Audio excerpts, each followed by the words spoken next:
ओहो, अगर मैं तुम्हें बता देता तो तुम्हें सरप्राइज कैसे देता?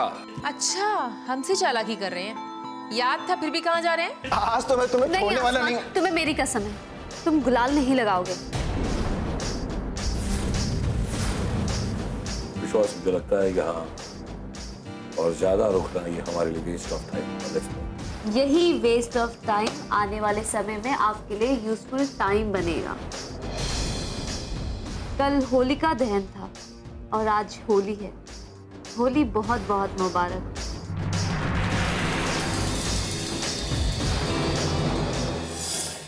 अरे आ गए सौम्य आप? हाँ। आप बैठिए, मैं चाय लेकर आती हूँ। नहीं, मुझे कुछ नहीं चाहिए। क्या हुआ, आप इतना गुस्सा क्यों हो रहे हैं? हाँ, गुस्से में हूँ क्योंकि मैं वहां उस लड़की को मिलकर ला रहा हूँ केके एंटरप्राइजेस में। अभी तक उसकी उम्र पूरी नहीं हुई और मुझे तजुर्बा सिखाने जा रही थी। किस लड़की की बात कर रहे हैं आप? वो क्या नाम उसका? करिश्मा। क्या नाम बताया आपने? करिश्मा, केके एंटरप्राइजेस से करिश्मा। सौम्य, इस लड़की का नाम तो मैंने सुना। अच्छा, ये वही लड़की है ना जिसने आस्था को यूएस भिजवाया था? पता नहीं, लेकिन मुझे क्यों ऐसा लग रहा है कि लड़की मुझसे कुछ न कुछ चाहती है। लेकिन मैं भी हाथ पर हाथ धरकर बैठे रहने वालों में से नहीं। बहुत जल्द पता लगा लूंगा मैं कि आखिर उस लड़की का मकसद क्या है।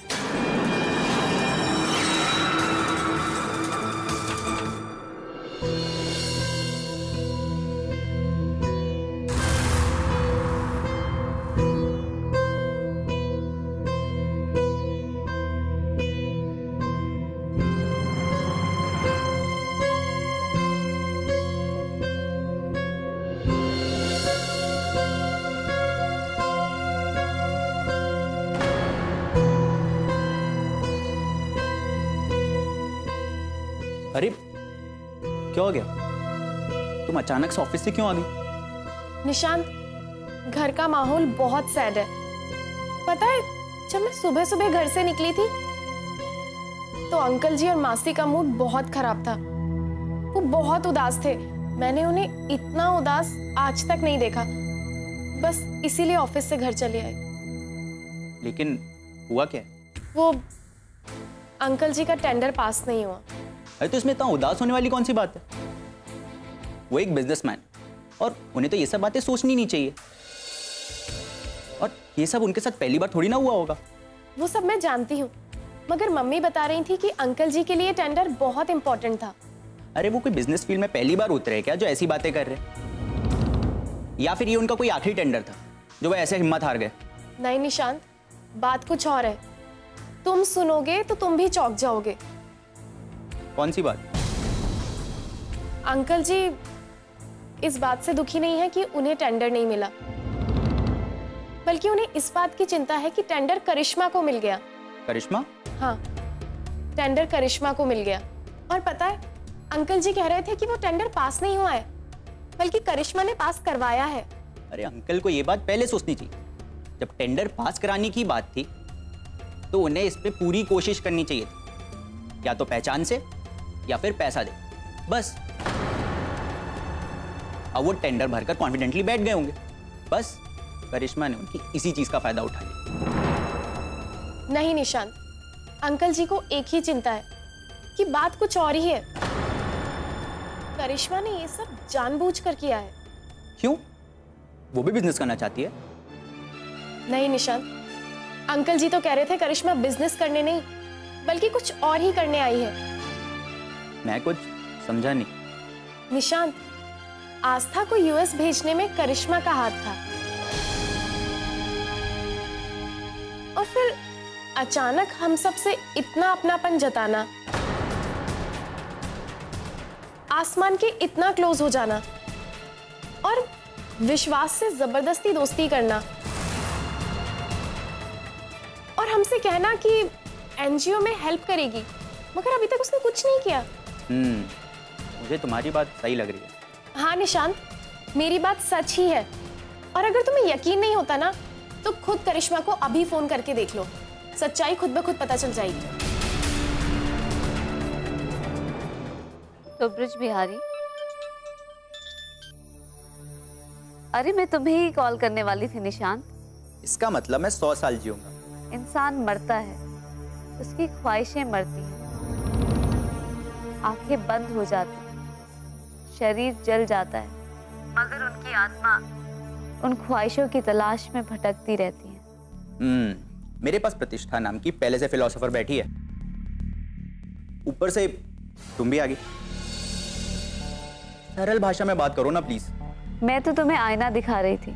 खैर छोड़ो, तुम नहीं समझोगे। मैं तुम्हें इसलिए फोन करने वाली थी कि मैंने एनजीओ में बात कर ली है।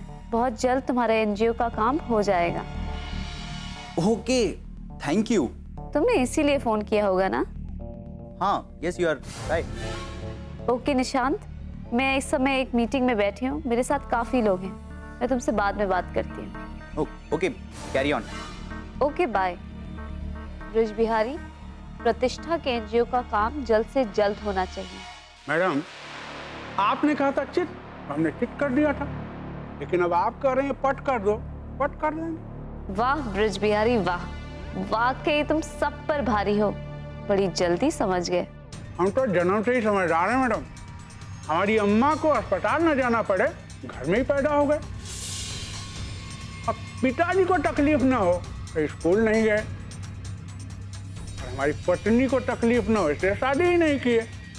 समझदारी का काम और करो। एनजीओ का काम होने के बाद प्रतिष्ठा को ये पता चलना चाहिए कि एनजीओ के काम में देर लगती है, लेकिन करिश्मा के कारण ये काम जल्दी हो गया है। ठीक है मैडम, लेकिन एक बात जानना चाहते हैं अपने नॉलेज के लिए। पहले आपने इस काम को रुकवाया था और अब जल्दी करने के लिए कह रही हैं, कोनो खास रीजन? मुझे लगता है उन्हें शक हो गया है, इसीलिए वो मुझे आजमाना चाह रहे हैं।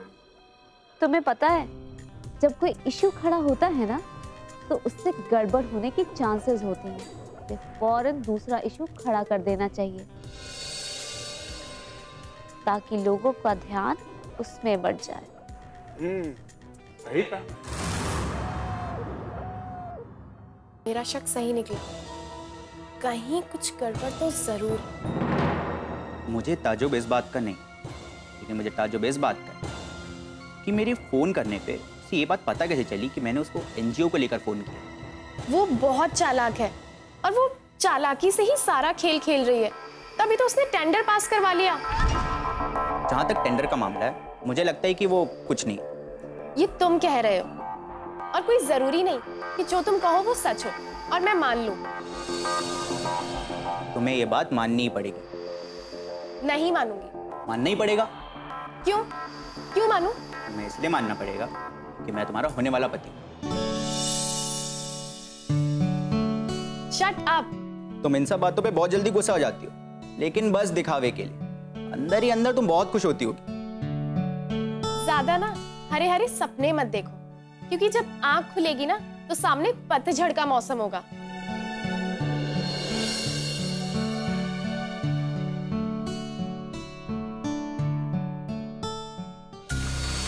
उस लड़की ने ना ही टेंडर हासिल किया है और ना ही पास करवाया है, बल्कि उस लड़की ने हमसे टेंडर छीना है। उस लड़की के तेवर से साफ पता चलता था कि उसमें टेंडर हासिल करने की जिद थी और उसने अपनी जिद पूरी की। मिस्टर अली, आपका क्या कहना है? बिल्कुल सही कह रहे हैं सर आप। और तुम कुछ नहीं बोलोगी रोजी? सर, मैं ये सोच रही हूँ कि उस लड़की को हमारा एग्जैक्ट टेंडर अमाउंट कैसे पता चला? एग्जैक्टली। जो अमाउंट हमने कोट किया उसके बारे में सिर्फ 4 लोग जानते हैं, राइट? तो फिर ये हरकत किसकी हो सकती है? मिस्टर अली, तुम्हें तो ये आदत थी ना कि तुम ऑफिस के बाहर भी टेंडर के बारे में लोगों से डिस्कस करते थे, क्यों? सर, मैं किसी को क्यों टेंडर का अमाउंट बताऊं? मैंने कब अमाउंट की बात की?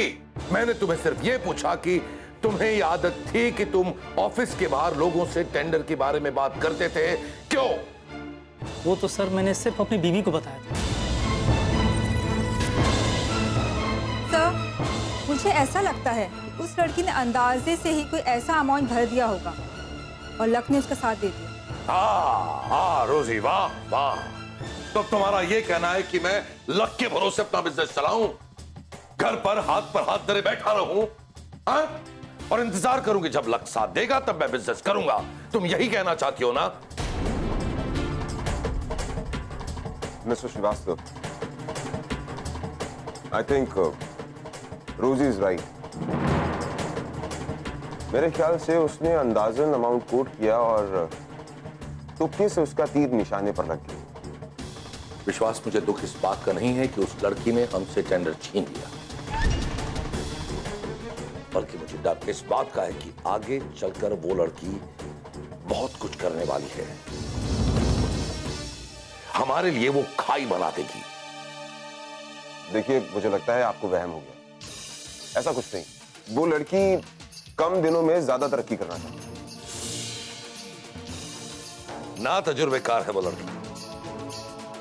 मुझे पूरा यकीन है कि वो ये फ्लाईओवर नहीं बना पाएगी, और जब वो ऐसे हालात में फंस जाएगी तब उसे मेरी जरूरत पड़ेगी और वो खुद ब खुद चलकर मेरे पास आएगी।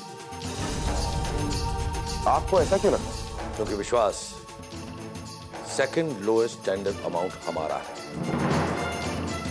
और अगर वो लड़की टेंडर छोड़ देती है तो ये प्रोजेक्ट हमें मिल जाएगा। ठीक, अगर ऐसी बात है तो फिर हम इंतजार करेंगे। विश्वास, सौम्य श्रीवास्तव वक्त का इंतजार नहीं करता। वक्त को सौम्य श्रीवास्तव के साथ चलना पड़ेगा।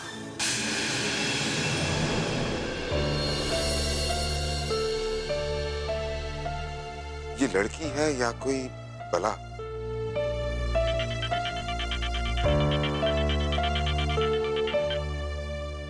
हेलो। ए मोहब्बत, तुझे पाने की कोई राह नहीं, तू तो उसे मिलेगी जिसे तेरी कोई परवाह नहीं। वाह, क्या बात है। मिलता भी नहीं कोई तुम्हारे जैसा शहर में, हमें क्या मालूम था कि तुम एक हो, और वो भी किसी और के। सुभान अल्लाह। तुमसे दूर जाने की मेरी मुकम्मल कोशिश मुझे जाने क्यों तेरे करीब ले आती है। वो अपने मतलब के लिए बात करता था मुझसे, मैं नादान समझ बैठा कि उनको मोहब्बत है शायद। मेरे दिल की वफाओं का हौसला तो देखो, तलबगार भी उसका है जिसको मेरा एहसास तक नहीं। आज क्या शेरो शायरी की महफिल सजाने का इरादा है? कुछ लिख रही थी तो सोचा लफ्जों का कदरदान कहाँ मिलेगा, बस तुम्हारी याद आ गई। ये तो हमारी खुशनसीबी है। जाने दो, काम तो अच्छा है मोहब्बत, लेकिन हमको इस काम के अंजाम से डर लगता है। वाह, एक ही शेर में हर शेर का जवाब दे दिया। तो चलिए मिलते हैं चाय पे। अचानक? बस दिल ने कहा, अगर आप इनकार करेंगे तो हम अपने दिल को मार लेंगे। मारिए मत, समझाइए।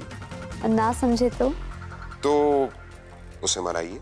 और फिर भी ना माने तो दिल की मान जाइए। तो दिल सही कह रहा है, चाय पे मुलाकात जरूर होगी। दिल तोड़ना हमारी आदत है। चलिए पहुंच जाएंगे। हम आपका इंतजार करेंगे। कहते हैं ना, जो मजा इंतजार में है वो मिलने में कहाँ। Bye bye.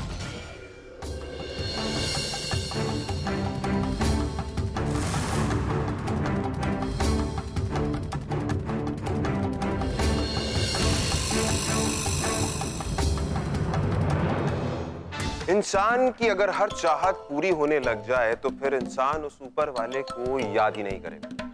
गलत। अगर इंसान की चाहत में जज्बात शामिल हो तो उसकी प्रार्थना भगवान कबूल कर लेते हैं। अब तो ये चाहत करने वाले पर निर्भर करता है कि उसकी प्रार्थना में कितनी शक्ति है। वाह, क्या बात है। करिश्मा, मैं जब से आपसे मिला हूं ना, मुझे कॉम्प्लेक्स हो गया। शायर हूं मैं, लेकिन आपके थॉट्स मुझसे अच्छे हैं। लेकिन आपसे एक शिकायत भी है। लोग आपको मगरूर समझते हैं, क्योंकि आज की लड़कियां हंसती खेलती हैं, मजाक करती हैं, शरारत करती हैं, लेकिन आप तो जिंदगी की कड़वाहट ने छीन ली शरारतें मेरी, और लोग समझते हैं मगरूर हो गई हूं मैं। वाह, क्या बात है मिस्टर विश्वास, आप भी यहाँ हैं। अब इसे इत्तेफाक कहूं या सरप्राइज? करिश्मा ने मुझे स्पेशली इनवाइट किया, इसलिए चला है। अब मुझे क्या मालूम कि मेरे अलावा भी मैडम के खास मेहमान हैं। क्यों आसमा, मुझे यहां देखकर तुम चौंक गए, या फिर मेरा यहां होना तुम्हें बुरा लगा?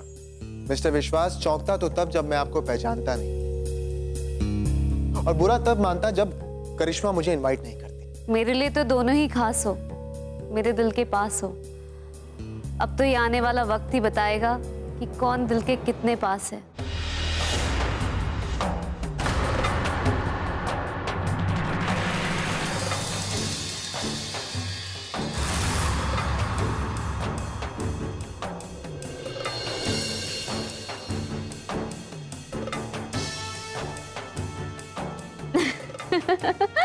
अरे मैं शरारत कर रही थी। विश्वास कह रहा था ना कि मैं शरारत नहीं करती हूँ।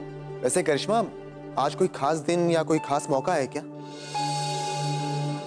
इस बात से ये समझ में तो आ गया कि करिश्मा का खास मेहमान मैं हूं, क्योंकि मैं जानता हूं कि आज करिश्मा ने हमें कॉफी के लिए क्यों बुलाया। आसमान, मेरा टेंडर पास हो गया है और मैंने ऑफिस भी ले लिया है। अरे वाह करिश्मा, मुबारक हो। वैसे विश्वास, तुम यहाँ करिश्मा की खुशी सेलिब्रेट करने के लिए आए हो या अपनी हार मनाने के लिए? क्योंकि अगर करिश्मा का प्रोजेक्ट पास हुआ है तो तुम्हारा फेल हो गया। अब आफ्टर ऑल ये तुम्हारा और सौम्य अंकल का ड्रीम प्रोजेक्ट था।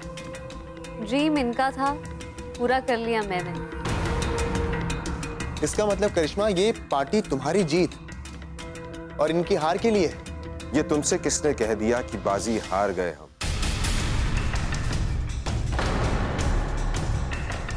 मोहब्बत में लुटाने को अभी जान बाकी है। लगता है मिस्टर विश्वास, आपको मेरी बातों का बुरा लग गया। वो तो अपने होते हैं जो शब्दों से मारते हैं, गैरों को क्या खबर कि दिल किस बात पे दुखता है। आज लगता है शायरी की महफिल सज गई है, मगर ये मत भूलना, ये दोस्तों की महफिल है। यहाँ पर सिर्फ दोस्ती की बातें होनी चाहिए। जमाने भर ने लूटा है फरेबी दोस्ती देकर, अगर तू साथ दे मेरा तो दुनिया भर से दुश्मनी कर लो। क्या बात है डॉक्टर साहब, आप भी मान गए। अब ये शेर और शायरी का झगड़ा छोड़ो, अब मेरा वेट करो, मैं कॉफी बना के लाती हूँ। अरे नहीं करिश्मा, मैं तो कहूंगा कि तुम तकलीफ मत करो। चलो कहीं बाहर चलते हैं, बाहर चल के कॉफी पीते हैं। गुड आइडिया, रेडी हो जाओ।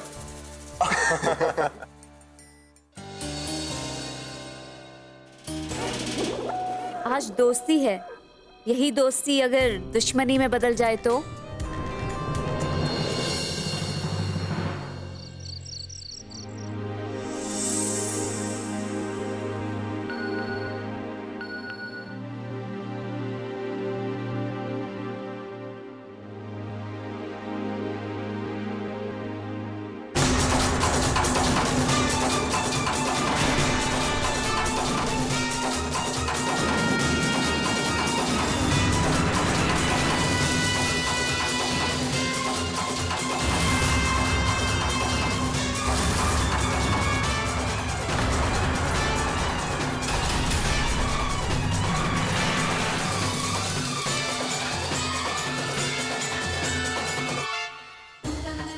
आप किसी का इंतजार कर रहे हैं? हाँ, वो मेरा एक दोस्त आने वाला था, पता नहीं कहाँ रह गया। आज आप मंदिर क्यों नहीं आई? मैंने अपने मंदिर जाने का समय बदल दिया। आपने यहाँ आने का टाइम बदल दिया? हाँ, वो मेरे दोस्त ने टाइम बदल दिया तो मैंने भी टाइम बदल दिया।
ये मुझे क्या हो गया?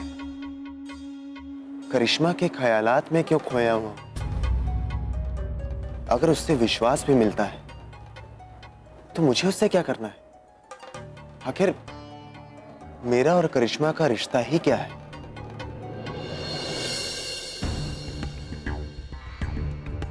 आखिर ये लड़की चाहती क्या है?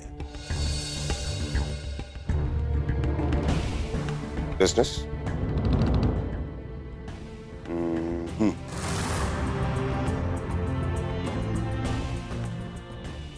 प्यार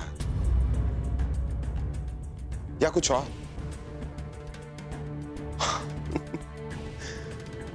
अपनी तकदीर में तो ऐसे ही सिलसिले लिखे। किसी ने भूल से दोस्त बना लिया, कोई दोस्त बनाकर भूल गया।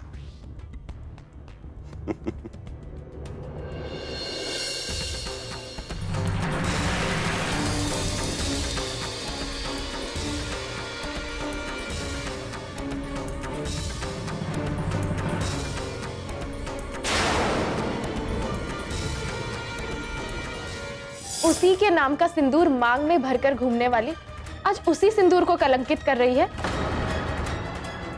अगर यही सब करना था तो क्यों नहीं मिटा देती ये सिंदूर और मान लीजिए कि मर गया आपका पति। प्रतिष्ठा!